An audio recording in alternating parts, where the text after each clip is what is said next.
Lego Bionicle, a theme that is widely regarded as one of the best Lego themes of all time. A theme that brought Lego back from the dead when it was going to go bankrupt. Lego Bionicle is one of the most iconic Lego themes of all time, is one of the few Lego themes that, in my opinion, has outgrown Lego itself into the mainstream consciousness, and is truly a spectacular theme. It's truly a spectacular take on a action figure slash transformer type of set. It's really such a interesting concept for Lego, because Lego doesn't really do stuff like that anymore, but back in the day, it was kind of the main thing people knew Lego for, at least back in the early 2000s. However, these two styles of Lego are very, very different. The minifigure playset kind of style of Lego, and the technic construction figure type of style of Lego. And these have clashed quite heavily, with Star Wars adapting the Bionicle style of set with the Star Wars buildable figures that didn't really go anywhere, and even seems like Lego Marvel in their infancy trying to do Bionicle type buildable figures that didn't really work. But what if Bionicle took the minifigure scale sets and tried to make minifigure scale sets of their own? And this did indeed happen in the early 2000s.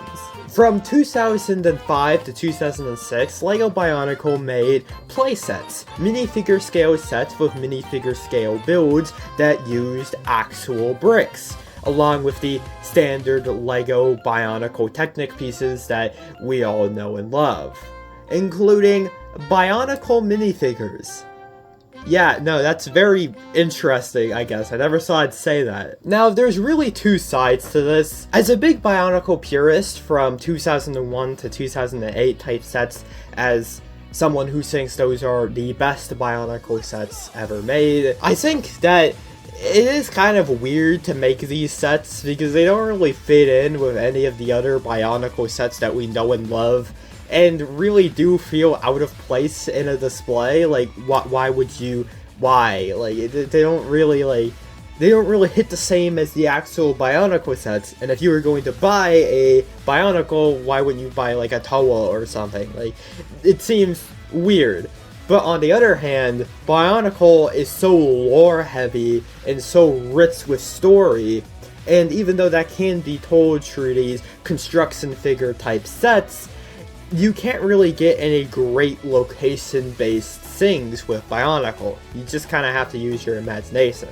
So having these minifigure scale playsets would allow Bionicle to truly expand in a way that they never were before. However, by 2007, these playsets fully stopped together and nowadays are pretty much completely forgotten. However, ever since my video where I went through and learned all of the Bionicle lore, these Bionicle playsets have very much stuck with me in the back of my head, being like, what are you? How good actually were these? Or, potentially, how bad were these actually? So, that's what we're gonna find out in today's video.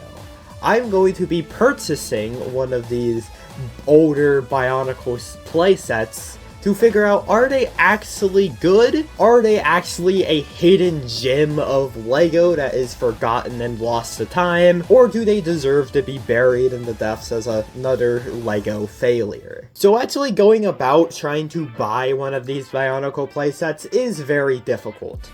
You see, these didn't really take off, so trying to find these sets and actually purchase them for less than $500 is very, very difficult for a lot of these. And after a long time of scouring, I did manage to find a Bricklink seller who was selling one of these smaller Bionicle sets for around retail. So I threw 47 of my own dollars into the void, and this is what I got. This is the Paraka Outpost, one of the smaller Bionicle playsets. Originally retailing for $30 in the US, this is definitely a very weird set at first glance. And one of the biggest things that I find to be very interesting about these sets are the minifigures. The Bionicle minifigures. Now, all the minifigures in this set are based off the Toa Inaka line of Toa. And taking a look at Toa Jollar here, the minifigure is, well, if you can even call it a minifigure, is very, very weird. It has movable arms and hands, using that Technic piece, which is usually used for droids here, and also using these little clip hands for his hands so he can actually hold stuff. He has a turnable torso and a turnable new head mold, but the legs are not movable, weirdly enough. He also has this weird new mold for his sword, which is, I mean, it works. It's a very interesting piece here. A lot of new pieces for this figure. All of the minifigures in the set use the same legs, torso, and arms. The only difference between all of these figures is the head mold. Toa Kanguru has a slightly different, and in my opinion, better head mold, but Kanguru looks like pretty good. He also has some nice texturing on his head. It all looks very nice. And the Paraka, both of them look very, very nice. Using this Poison Ivy vine piece in the back of their head for the extra detailing is a very nice touch on these figures. My favorite is the goofy one with the hammer. I love this guy. He looks so silly. He's definitely my favorite standout figure of the set. It should be mentioned that before this, in 2005, the minifigures weren't posable, I believe. They were just stationary figures, like these goofy little, like, D&D figures almost. These are definitely a lot better because you can get them into some pretty nice poses, but I still don't know why they did that back in 2005. That is very strange. Taking a look at the smaller Paraka outpost, there is a very interesting, specially molded rock piece that acts as the base for this model. Really reminds me of like late 90s LEGO, where they would use these big specially molded pieces or base plates for their sets, and this really brought me back to those old times with classic retro LEGO. The actual outpost has a little like platform where you can pose figures freely, and a very interesting cannon piece. It's your standard LEGO cannon that was used a lot in these like 2010 sets. However, it also incorporates a lot of these Bionicle, like, blade pieces, which definitely look a little weird being mixed with, like, normal play-scale LEGO bricks. However, I think it doesn't actually look that bad, and the cannon has a lot of power to it. There's a space to set one minifigure, or stand one minifigure, because these figures can't sit, and, you know, I think it works decently well for what it is. The more interesting build in this set, however, is the actual, like, Bionicle vehicle, Toa vehicle. I don't actually know what this is. It's probably important in the lore, but it looks really cool. And this is where the actual Bionicle pieces and normal system bricks really mix. And honestly, it looks better than I thought. It uses a lot of these like Bionicle, like Toamata arm pieces for the legs here, along with a like Toa blade piece here, which looks really, really good, surprisingly. The front has a very interesting Bionicle mask piece used, actually. I believe this is the same piece that was used on Axon, one of the best Bionicle figures, I'm not gonna lie. One that I really wish I could get my hands on. So it's really cool to see that mask reused in a normal set. And it does work as a normal mask, so you could give it to some of your other Toa if you wanted to. There's a ball launcher that's included in the set on the top of the vehicle. And this is the same ball launcher that was used a lot with the Toa Inaka. However, with the Toa Inaka, it's more built into like the arm of the Toa. Here, the way it's built into the set really obstructs how you can actually use this. And I'm not gonna lie, I couldn't get it to work when it's actually attached to the vehicle. You basically have to rip it off the set and use it separately, because it just keeps getting caught on stuff. You keep breaking the set by trying to launch the ball.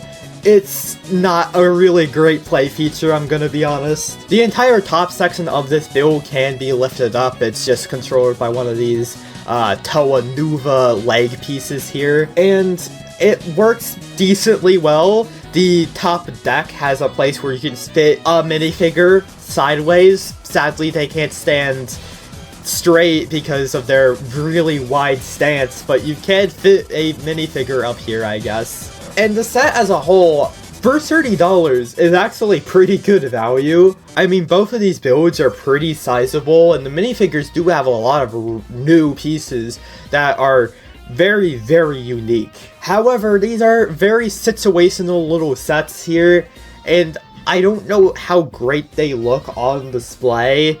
And you can see that there are definitely cracks, especially with the play features, which are poorly integrated, to say the best. Overall, the set really isn't that bad. It's overall a pretty good little set here for 30 bucks.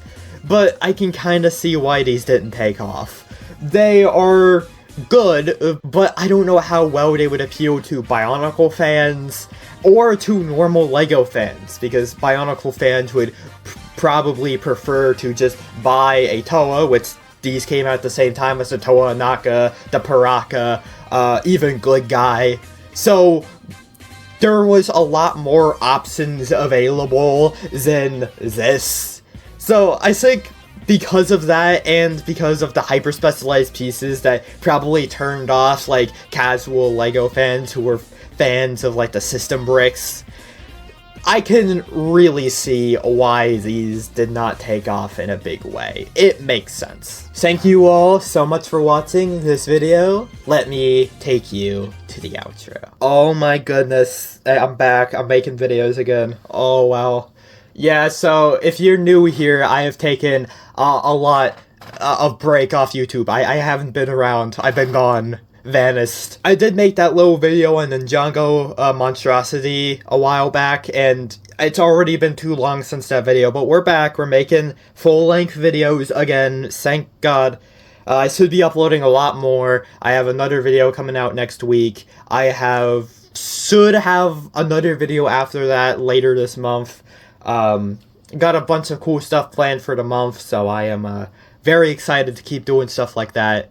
I also want to announce that I am back on Instagram and posting again. At the beginning of the year, I privated my Instagram, but it is now unprivate, and I am now posting cool stuff. I'm also going to be posting more Bionicle stuff on Instagram, so if you enjoyed this video, you can go check out my Instagram where I'll be posting some Bionicle pictures over there. Thank you all so much for watching this video. I'll see you all next time. Bye-bye.